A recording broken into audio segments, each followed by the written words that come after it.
Sa lupain ng Europa na dating may banayad na simoy, ngayon ay tinutupok ng init na walang katulad. Tumaas ang temperatura, lumampas sa karaniwan.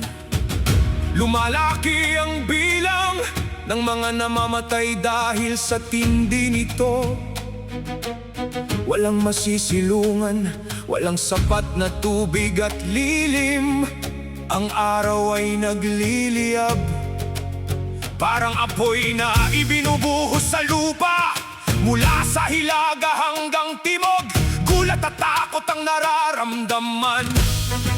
Akala nila ay simpleng panahon lamang, pero ito ay hudyat. Hinahambing sa salita ng Diyos, sinabi ni Jesus, may mga palatandaan sa langit at lupa.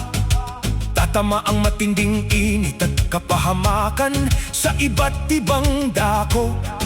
At sa aklat ng pahayag, malinaw ang babala. Ang araw ay bibigyang kapangyarihang sunugin ang mga tao. Marami ang nagdurusa, naghihingalo sa gitna ng alabok. Ngunit pa rin ay hindi nagbabago ang puso at isipan. Ang init ay hindi lamang panahon, ito'y tinig ng paalala na ang simula ng mga kirot ay lumalakas na parang sa panganganak. Pinakamatibay at nakakagising, tingnan mo ang nagliliyab na init sa Europa ngayon. Ito ay tanda, hindi pangkaraniwang pangyayari lamang. Kasama ng digmaan, salot at gulo sa bawat dako. Lumalapit na ang wakas, parating ng hari ng mga hari. Ang init ay humahaplos, parang tinig mula sa langit.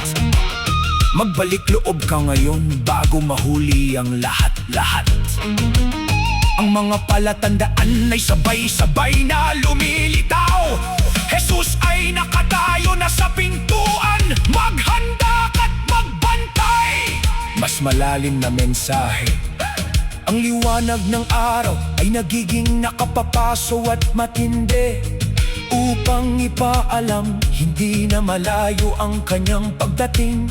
Ang panahon ng kapayapaang kunwari ay naglalaho, pinalitan ng bagyo, init at takot na walang katapusan.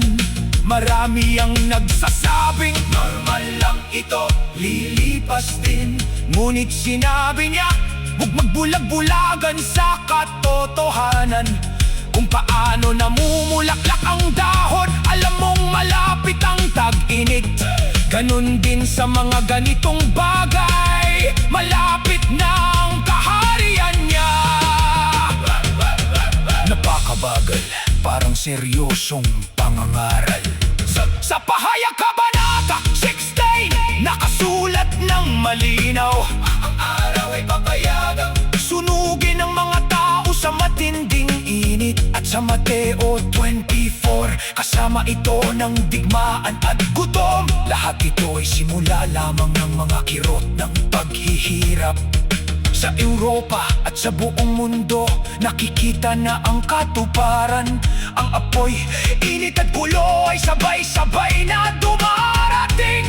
Huwag nang magpaliban, huwag nang magsabing bukas na lang. Dahil kapag tumindi na ang lahat, huli na ang lahat. Mas matibay, mas punong babala at pag-asa. Tingnan mo ang nagliliyab na init sa Europa ngayon. Ito ay tanda, hindi pangkaraniwang pangyayari lamang. Kasama ng digmaan, salot at gulo sa bawat dako. Lumalapit na ang wakas, parating ng hari ng mga hari. Pangwakas, napakabagal, parang huling bulong babala. Ang init ay nagpapahirap at nagpapaalala. Ang mga palatandaan ay sabay-sabay lumilitaw. Magbalik loob ka ngayon bago mahuli ang lahat.